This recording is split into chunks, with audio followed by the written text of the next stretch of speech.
नमस्कार विद्यार्थी मित्रांनो, मी सपना पानसरे. आज आपण इयत्ता 8वीच्या पाठ्यपुस्तकातील तिसरी कविता प्रभात ही अभ्यासणार आहोत. प्रभात या कवितेचे कवी आहेत कवी किशोर बळी.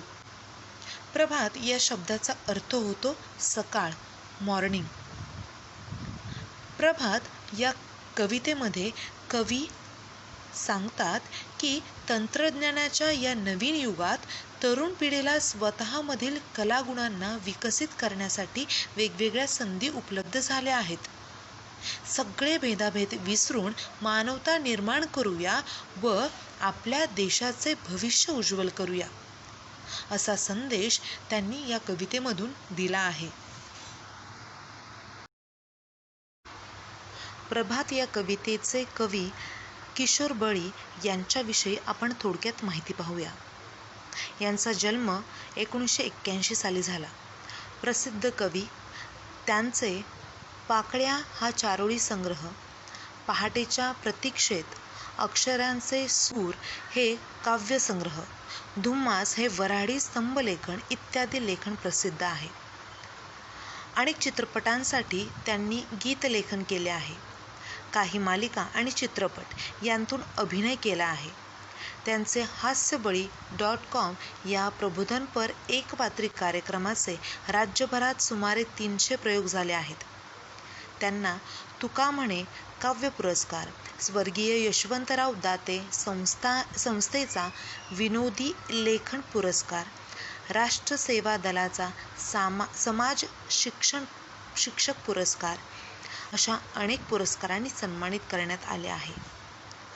या कवितेमध्ये कवी किशोर बळी म्हणतात की विज्ञान तंत्रज्ञानाच्या नव्या युगात ज्ञानाची नवनवीन दालने खुली होत आहेत. नव्या पिढीला कलागुणांच्या विकासाच्या नव्या संधी मिळत आहेत. अशा आश्वासक वातावरणात भेदाभेद विसरून देशाला प्रगतीपथावर नेण्याच्या नव्या वाटा शोधण्याचे आव्हान कवी या कवितेतून करत आहे. प्रस्तुत कविता किशोर फेब्रुवारी 2017 या मासिकातून घेतली आहे.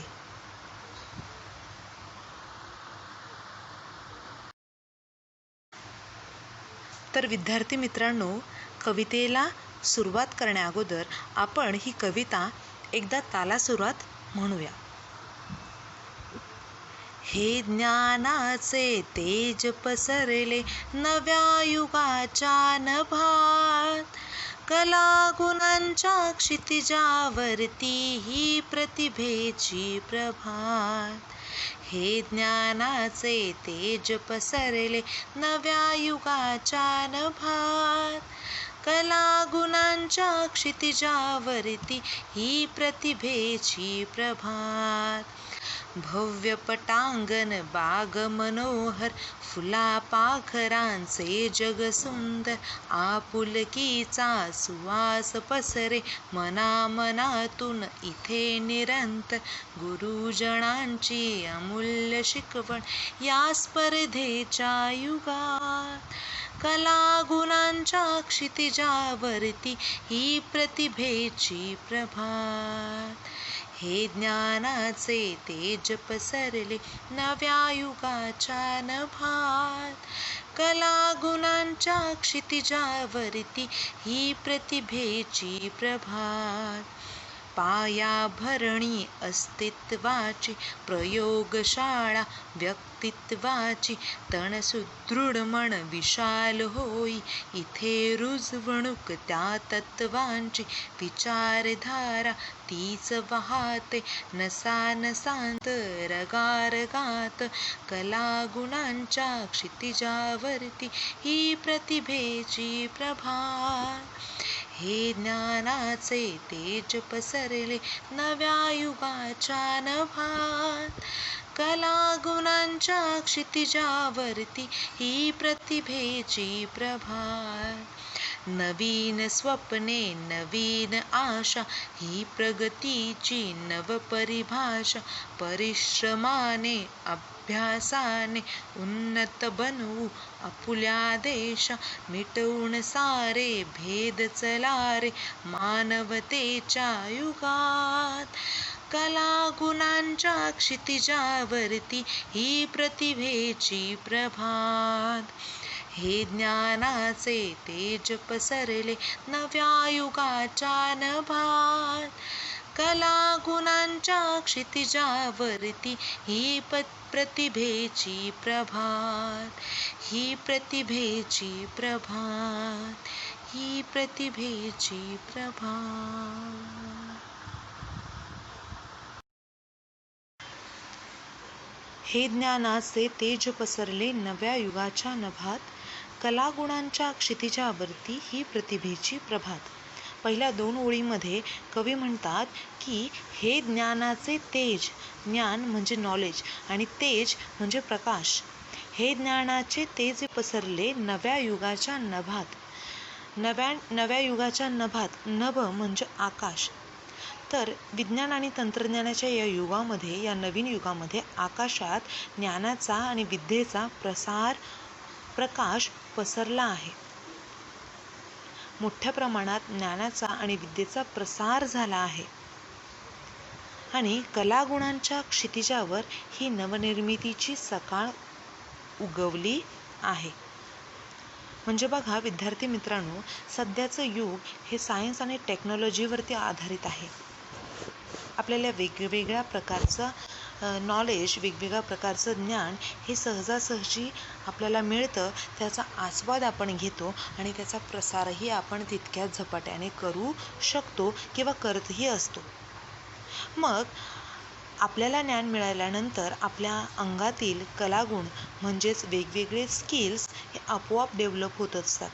म्हणजेच आपल्या शरीरातील कलागुण यांचा चांगल्या प्रकारे आपण वापर करू शकतो आणि आपण या गोष्टींचा नवनिर्मितीसाठी नक्कीच वापर करू शकतो. आणि जेव्हा आपण नवनिर्मिती करणार तेव्हा आपल्या प्रतिभेची प्रभात ही नक्की होणार आहे. भव्य पटांगण बाग मनोहर, फुला पाखरांचे जग सुंदर. आपुलकीचा सुवास पसरे मना मनातून इथे निरंतर. गुरुजनांची अमूल्य शिकवण या स्पर्धेच्या युगात. कलागुणांच्या क्षितिजावरती ही प्रतिभेची प्रभात. पुढे कवी म्हणतात की भव्य पटांगण बाग मनोहर. भव्य म्हणजे विशाल, पटांगण म्हणजे मोठे अंगण, मनोहर म्हणजे सुंदर, आपुलकी म्हणजे प्रेम, अफेक्शन आणि सुवास म्हणजे सुगंध किंवा फ्रेग्रन्स. भव्य प्रांगणासारखी म्हणजेच भव्य अंगणासारखी ही आपली विशाल मातृभूमी आहे. जणू ही सुंदर बाग फुललेली आहे. फुले व पाखरे यांसारख्या माणसांचे हे सुंदर जग आहे. इथे स्नेहाचा, प्रेमाचा सुगंध पसरलेला आहे. या स्पर्धेच्या जमान्यात आपल्या गुरुजनांनी आपल्याला अनमोल शिकवण दिली आहे. जणू कलागुणांच्या क्षितिजावरती ही प्रतिभेची सकाळ उजडली आहे. बघा विद्यार्थी मित्रांनो, ही पृथ्वी म्हणजे एक मोठं अंगण आहे असं कवी म्हणतात. आणि या अंगणामध्ये आपल्यासारख्या वेगवेगळ्या जाती धर्माचे लोक फुलासारखे, पाखरांसारखे अतिशय सुंदर पद्धतीने, प्रेमाने आणि स्नेहाने आपण जगत असतो. आणि या स्पर्धेच्या युगामध्ये प्रत्येकाचा एक गुरु असतो की जो आपल्याला अनमोल शिकवण देत असतो. आणि या शिकवणीचा वापर करूनच आपण कलागुणांच्या क्षितिजापाशी नवीन प्रतिभेची सकाळ उजडणार आहोत.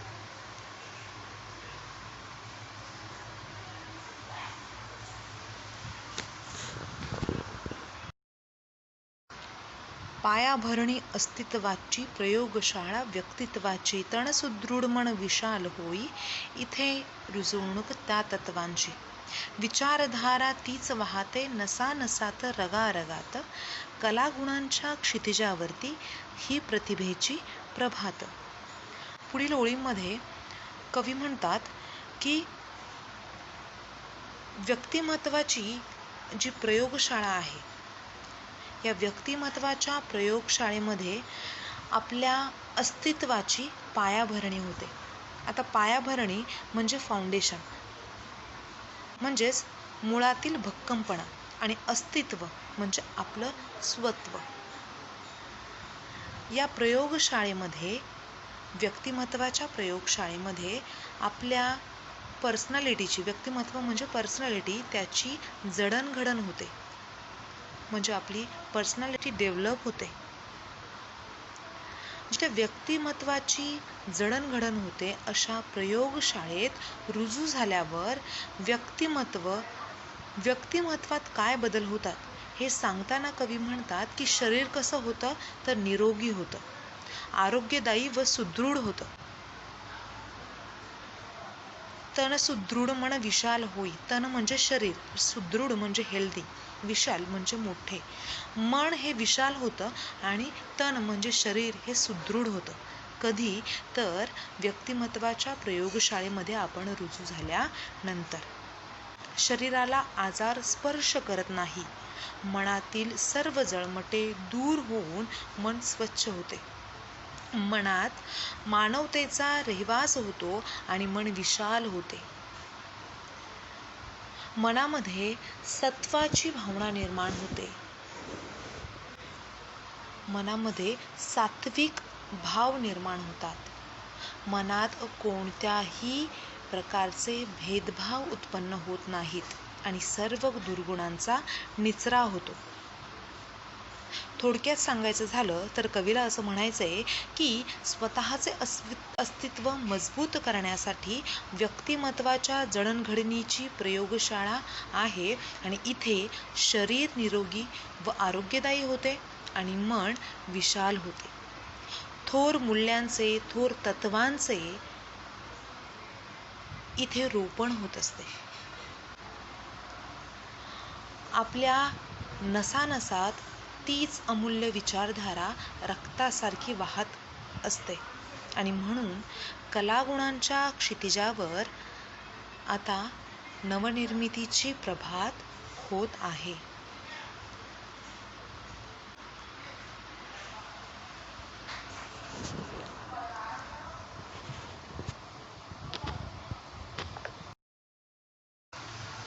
नवीन स्वप्ने, नवीन आशा ही प्रगतीची नवपरिभाषा.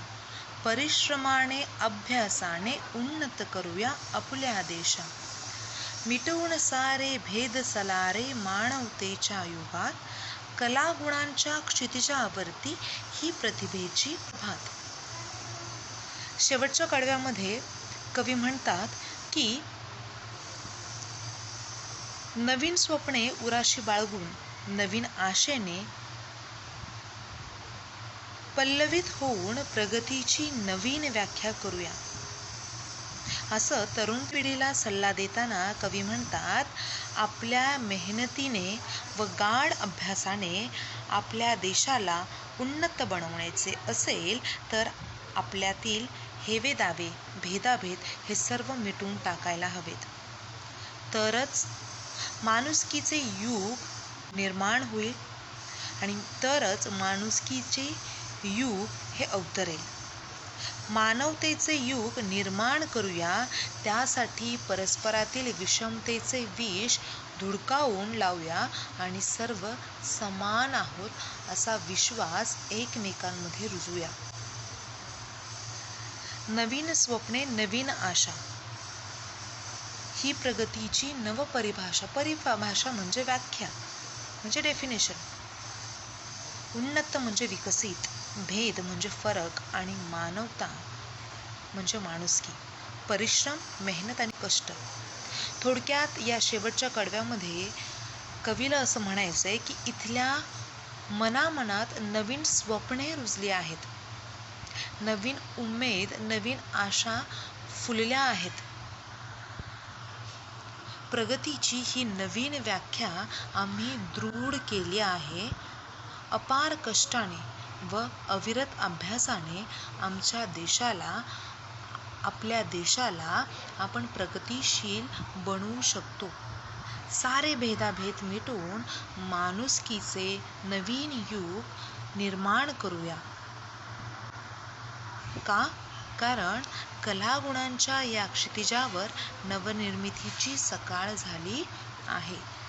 तर अशा पद्धतीने आपण कवितेमध्ये अभ्यासलं की कशा पद्धतीने कवीने आपल्याला नवनिर्मितीची परिभाषा सांगितली आहे.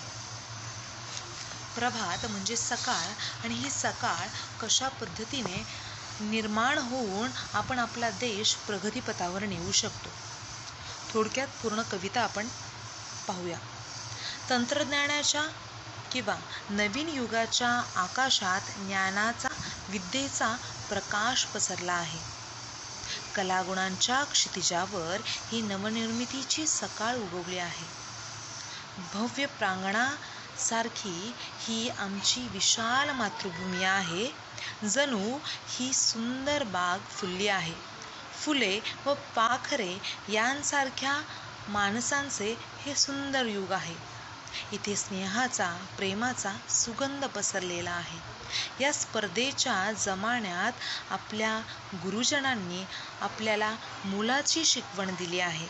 जणू कलागुणांच्या क्षितिजापाशी ही प्रतिभेची सकाळ उजाडली आहे.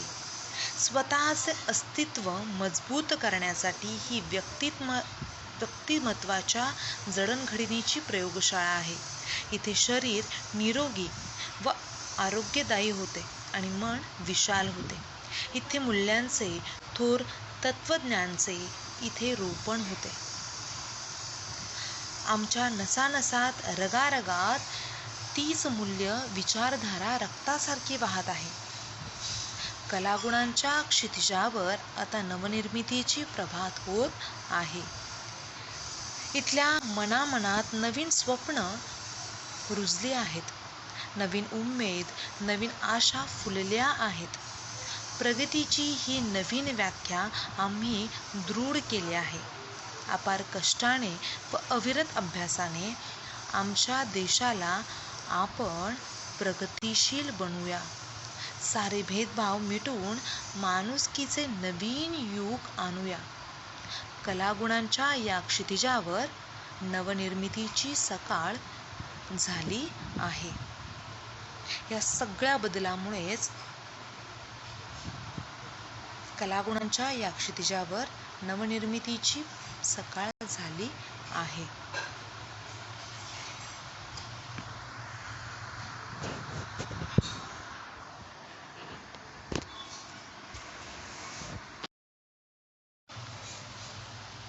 तर विद्यार्थी मित्रांनो, आपण प्रभात या कवितेमध्ये आलेले काही शब्दार्थ आणि त्यांचा अर्थ पाहूया.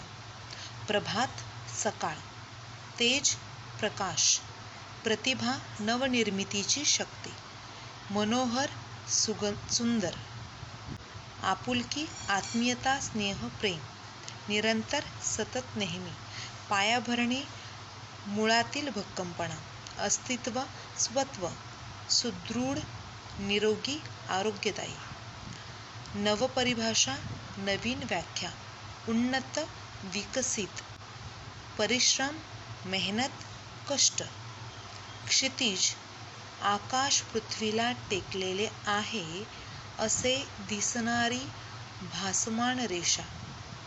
पुन्हा एकदा सांगते, क्षितिज म्हणजे आकाश पृथ्वीला टेकलेले आहे असे दिसणारी भासमान रेषा. प्रयोगशाळा व्यक्तित्वाची म्हणजे व्यक्तिमत्वाच्या जडणघडणीचे ठिकाण. प्रयोगशाळा व्यक्तित्वाची म्हणजे व्यक्तिमत्वाच्या जडणघडणीचे ठिकाण.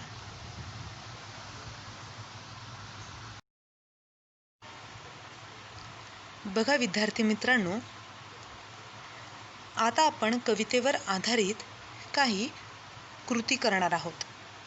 पहिली कृती आहे, पुढील शब्दांसाठी कवितेतील शब्द शोधा.